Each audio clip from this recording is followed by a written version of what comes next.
नमस्कार, खास मुलाकात में आपका स्वागत है। खास मुलाकात में आज हमारी टीम पहुंची है श्री गोपाल गौशाला धोलेराव कला में, जहां के अध्यक्ष रामनिवास जी हमारे साथ हैं। जानेंगे इनसे गौशाला के बारे में, गौशाला में क्या क्या परेशानियां आ रही है और क्या अनुदान वगैरह सही टाइम पे आ रहा है, आसपास के क्षेत्र के लोगों का क्या सहयोग है और कब से ये जुड़े हुए हैं, और गौशाला में मुख्य रूप से क्या परेशानी है, पानी को लेकर, चारे को लेकर, अनुदान को लेकर, क्योंकि अनुदान टाइमली नहीं आता है, अनुदान कम आता है, जिससे गायों की पूरी तरह सेवा नहीं हो पाती है।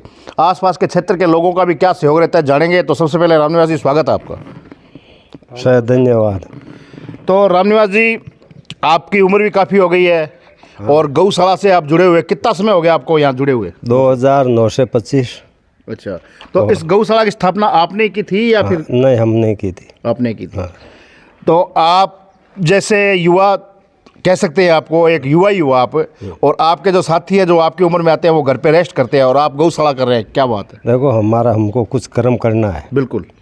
और गायों की सेवा करनी है। और गांव बस्ती वाले हैं जो बूढ़ा हो गया तो ये कहते हैं कि आप बेटा वो हम काम करेंगे। क्या बात है, ये बात वो ये कहते हैं भी आपका आशीर्वाद हमें चाहिए बस। हाँ बिल्कुल, यही आशा करता हूँ गाँव वालों की सहयोग राखी जैन और भी रखे। अच्छा, अभी आपकी गौशाला में कितने गौवंश है?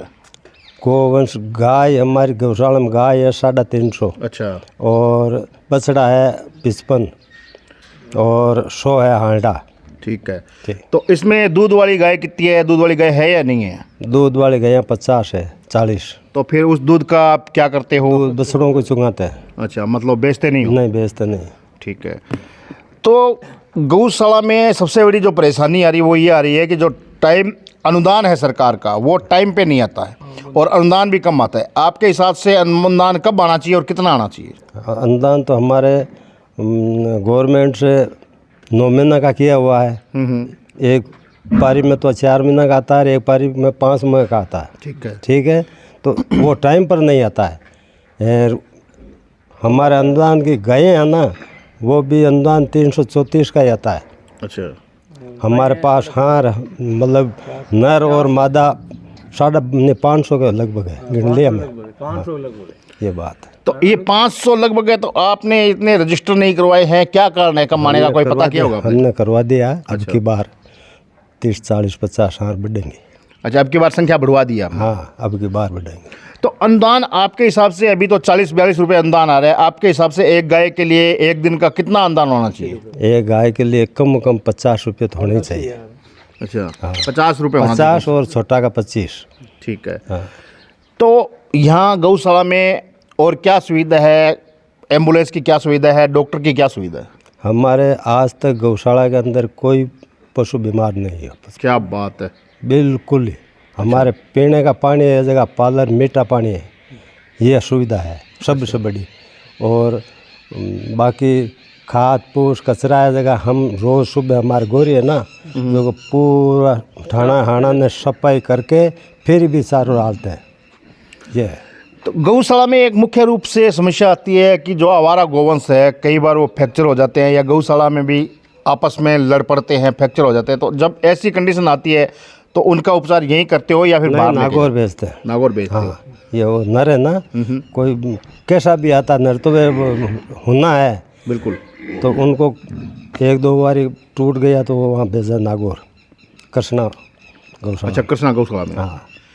तो गौशाला पे इल्ज़ाम भी लगते रहते हैं, लोग कहते हैं भी गौशाला वाले सही से काम नहीं करते, पशु लेते नहीं। किसान बहुत बार कहते हैं कि आवारा पशुओं को गौशाला में हम जब लेके जाते हैं तो वो बड़ी बड़ी रसीदें काटते हैं। तो क्या ऐसा है यहाँ पे? नहीं, यहाँ पे ऐसा नहीं है। हमारे हम खेती फसल बो दी, उनसे 10 दिन पहले हमारा कंट्रोल में हो जाते हैं। बस, मतलब सारी कंट्रोल कर लेते हो, किसी को बाहर नहीं जाने देते? बस बिल्कुल नहीं। क्यों?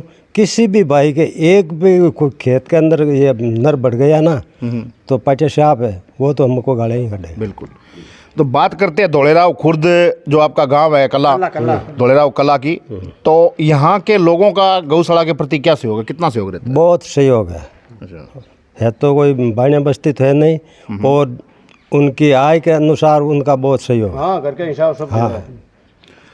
तो अध्यक्ष साहब, क्या कहना चाहेंगे, सरकार से क्या अनुरोध करना चाहेंगे और लोगों से क्या अपील करना चाहेंगे? सरकार से यही उम्मीद करते हैं कि एक तो टाइमली अनुदान आ जावे और वो भी 50-25 के हिसाब में आवे तो हमारी गौशाला है। चारा की सीजन आती है उस टाइम अनुदान नहीं आता। अनुदान एक तो चारा की सीजन आती है उस टाइम नहीं आता है, बाद में आता है, बाद में चारा हो जाता है महंगा।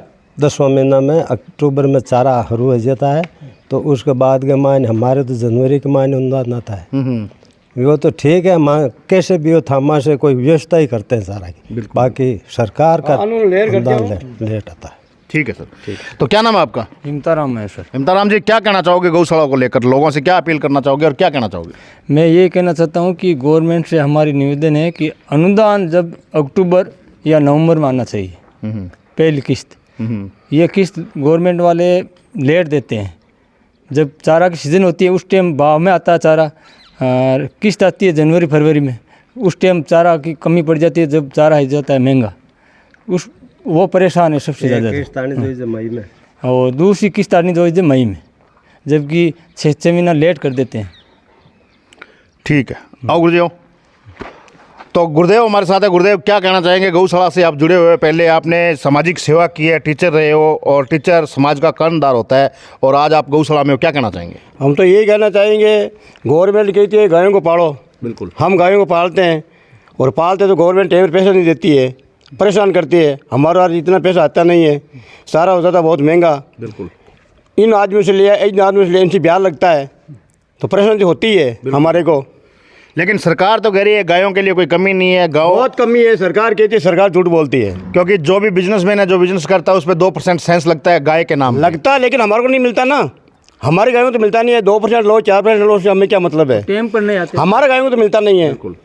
तो क्या कहना चाहेंगे सरकार हम तो यही चाहेंगे भाई टाइम पर हमारा अनुदान देवें बस। ठीक है सर, धन्यवाद। ओके साहब। तो ये थे अध्यक्ष और गौशाला से जुड़े हुए सचिव। तो इन्होंने बताया कि अगर अनुदान टाइम पर आ जाए तो गौशाला को फ़ायदा है, क्योंकि जो चारा है वो मार्च में या फरवरी मार्च में लगभग ले लिया जाए तो आगे चल के वो चारा महंगा मिलता है। वही चारा आज 300 रुपये मिल रहा है तो आगे चल के वो 600 रुपये मिलेगा। अगर 300 मिलता है, फिर बाद 600 मिलता है। अगर यही अनुदान टाइमली आ जाए तो चारा ज़्यादा भी मिल जाए और इतनी महंगाई भी नहीं हो। इसके साथ साथ इनका कहना है कि अगर सरकार टाइम पे और थोड़ा अनुदान और बढ़ा दे तो गौशाला में गायों की सेवा अच्छी तरीके से हो सकती है। लेकिन ये आने वाला समय बताएगा कि इस तरफ सरकार कब रुख करती है। तब तक आप देखते रहिए DP के न्यूज़, सहयोगी साथी मनोज के साथ मैं मदन लाल।